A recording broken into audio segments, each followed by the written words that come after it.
Assalamualaikum warahmatullahi wabarakatuh. Di sini saya akan membahas materi tentang merger, akuisisi, konsolidasi dengan tugas mata kuliah manajemen keuangan dengan dosen pengampu Ibu Nuna Martiana, SEM, JUM, AKJA. Sebelumnya, perkenalkan, nama saya Nadia Fiorita Ansori dengan NIM 200301011.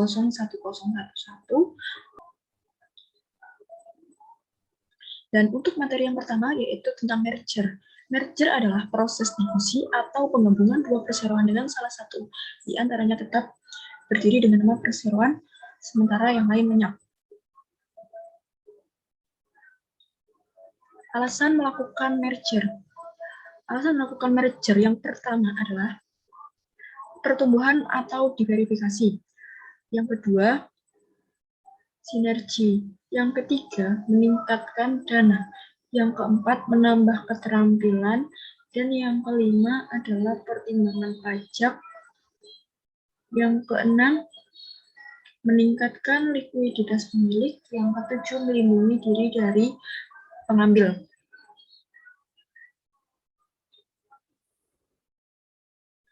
Contoh soal merger yang pertama adalah perusahaan A mempunyai nilai 3 juta dan perusahaan B mempunyai nilai 300.000. Jika kedua perusahaan merger, maka terjadi penguatan biaya dengan nilai sekarang atau dalam kurung PV 180.000. Yang pertama, hitunglah biaya merger bagi perusahaan A. Jika perusahaan B dibayar kas dengan kas sebesar 450.000, B, hitunglah NPV dari merger tersebut. Apakah merger layak untuk dilaksanakan? Jawabannya PVAB sama dengan gains plus PVA plus PVB. Untuk selanjutnya, gains-nya berjumlah 180.000 ditambah PVA-nya 3 juta ditambah PVB-nya 300.000 dan hasilnya 3.480.000. Anggap perusahaan B dibayar dengan kas besar 450.000. Maka biaya merger bagi perusahaan A adalah sama dengan rumusnya cost sama dengan cash X dikurangi PVB sama dengan cash expense-nya berjumlah 450.000 dan PVB-nya berjumlah 300.000. Dan totalnya 150.000. Biaya bagi perusahaan A merupakan pendapatan bagi perusahaan B. Besarnya NPV dari merger tersebut adalah jika dihitung dengan rumus NPV sama dengan gains dikurangi cost. NPV sama dengan PVAB dikurang PVA plus PVB dikurangi cash expired dikurangi PVA. NPV berjumlah 100. NPV sama dengan PVAB-nya berjumlah 180.000 dikurangi 150.000. NPV-nya ketemu 30.000. Karena NPV-nya positif, maka merger layak dilaksanakan, dan apabila NPV-nya negatif, maka merger tidak layak untuk dilaksanakan.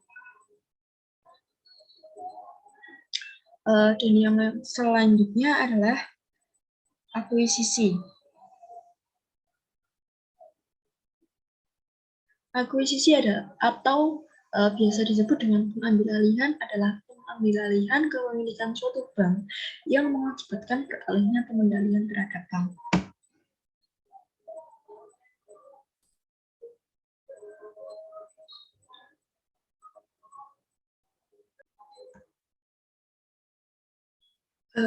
Dan yang dimaksud di sini adalah akuisisi sebagai pemindahan kepemilikan perusahaan atau aset dalam industri perbankan terjadi apabila memiliki saham di atas 50%.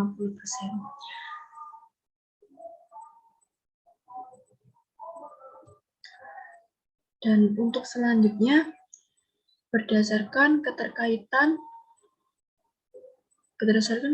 dengan jenis usaha, akuisisi dibagi menjadi 3. Dan untuk yang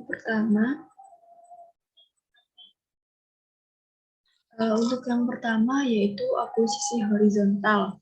Akuisisi horizontal itu adalah akuisisi yang dilakukan oleh suatu perusahaan atas perusahaan target yang memiliki bidang usaha yang sama, sehingga merupakan pesaing usaha, baik pesaing yang produksi produk yang sama maupun daerah pemasaran yang sama. Yang kedua adalah akuisisi konglomerat. Akuisisi konglomerat adalah akuisisi perusahaan yang tidak terkait dengan perusahaan-perusahaan lain, baik secara horizontal maupun secara vertikal. Yang terakhir yaitu akuisisi vertikal. Akuisisi vertikal adalah akuisisi dilakukan antara suatu perusahaan dengan perusahaan yang masih dalam satu mata rantai produksi, yakni suatu perusahaan yang bergerak dalam produksi dari hulu ke hilir. Untuk yang selanjutnya, tujuan akuisisi. Yang tujuan akuisisi yang pertama yaitu membeli produk linas untuk melengkapi produk linas dari perusahaan yang akan mengambil alih. Yang kedua adalah untuk memperoleh akses pada teknologi baru atau lebih baik pada perusahaan yang menjadi objek pengambil alihan. Yang ketiga, memperoleh pasar atau pelanggan baru. Yang keempat, memperoleh hak pemasaran atau hak produksi yang belum dimiliki. Yang kelima, memperoleh kepastian atas pemasukan bahan baku yang kualitasnya baik yang dipasok perusahaan objek akuisisi. Yang keenam, melakukan investasi atas keuangan perusahaan yang berlebih dan tidak terpakai. Yang ketujuh, mengurangi atau menghambat persaingan. Yang kedelapan adalah mempertahankan kontinuitas bisnis. Kekurangan akuisisi. Keuntungan akuisisi saham dan akuisisi aset adalah sebagai berikut. Akuisisi saham tidak memerlukan rapat pemegang saham dan suara pemegang jika pemegang saham tidak menyukai tawaran gaji bulan. Yang kedua, dalam akuisisi saham, perusahaan yang membeli dapat berurusan langsung dengan pemegang saham. Yang ketiga, karena tidak memerlukan persetujuan manajemen dan komisaris perusahaan, akuisisi saham dapat digunakan untuk pengambil alihan perusahaan yang tidak bersahabat atau deal takeover. Yang terakhir, akuisisi aset memerlukan suara pemegang saham, tetapi tidak memerlukan mayoritas suara pemegang saham, seperti pada akuisisi saham, sehingga tidak ada halangan bagi pemegang saham minoritas jika mereka tidak menyetujui akuisisi. Untuk selanjutnya, kerugian akuisisi. Kerugian akuisisi saham dan akuisisi aset sebagai berikut. Jika cukup banyak pemegang saham minoritas yang tidak menyetujui pengambilan, maka akuisisi akan batal. Yang kedua, apabila perusahaan mengambil alih keseluruhan saham yang dibeli maka terjadi merger. Yang ketiga, pada dasarnya pembelian setiap aset dalam akuisisi aset harus secara hukum dibalik nama, sehingga menimbulkan biaya legal yang tinggi. Contoh soal akuisisi, PT ABC mengakuisisi PT Axiata dengan cara pertukaran saham. Saat ini harga saham PT ABC adalah 18.000 per lembar, dengan jumlah lembar saham 20 juta. PT Axiata mempunyai saham yang beredar sebanyak 10 juta, dengan harga per lembar 6.000. Para pemegang saham PT ABC akan menawarkan persyaratan yang cukup menarik, yaitu setiap 10 lembar PT Axiata akan ditukar dengan 4 lembar saham PT ABC. Diharapkan, akuisisi tersebut akan menimbulkan dampak sinergi dengan nilai 30 miliar. Berapakah harga saham PT ABC setelah akuisisi tersebut?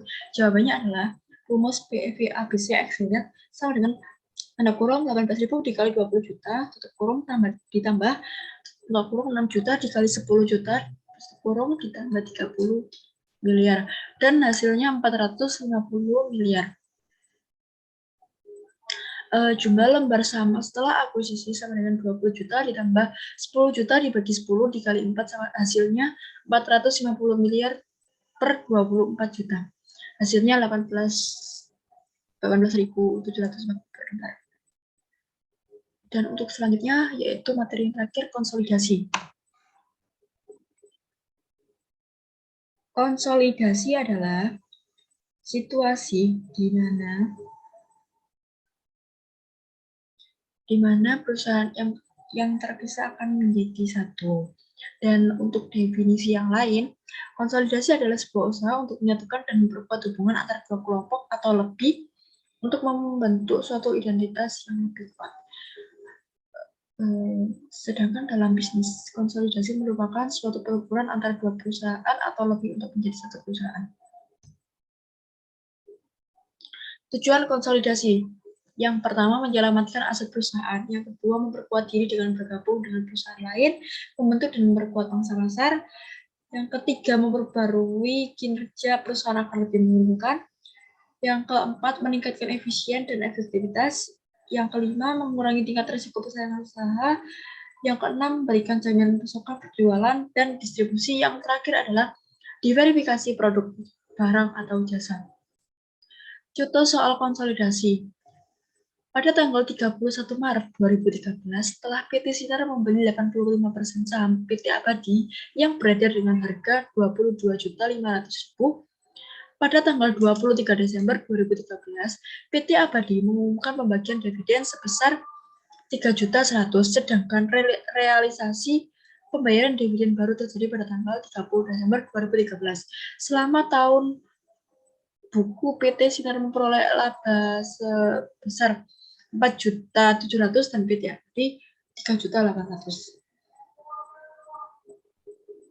Dan untuk penghitungan yang pertama, jurnal pada PT Sinar pengumuman dividen 23 Desember dihitung yang pertama yaitu piutang dividen, yang kedua investasi saham PT Abadi,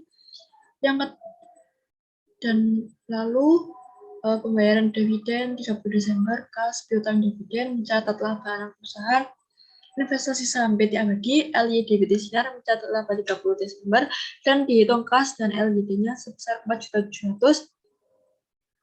Yang kedua yaitu dihitung jurnal pada PT Abadi.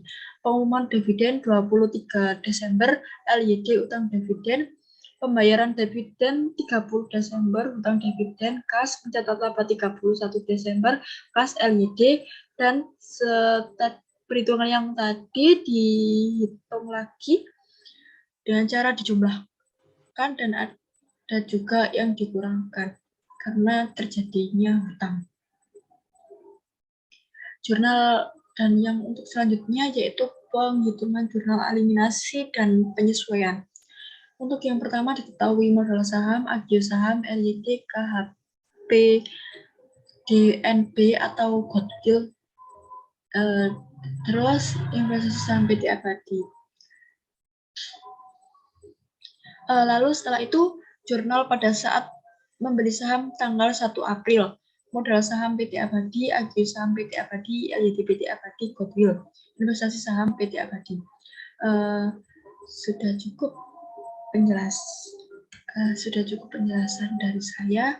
Itu saja, apabila ada kurang lebihnya mohon maaf.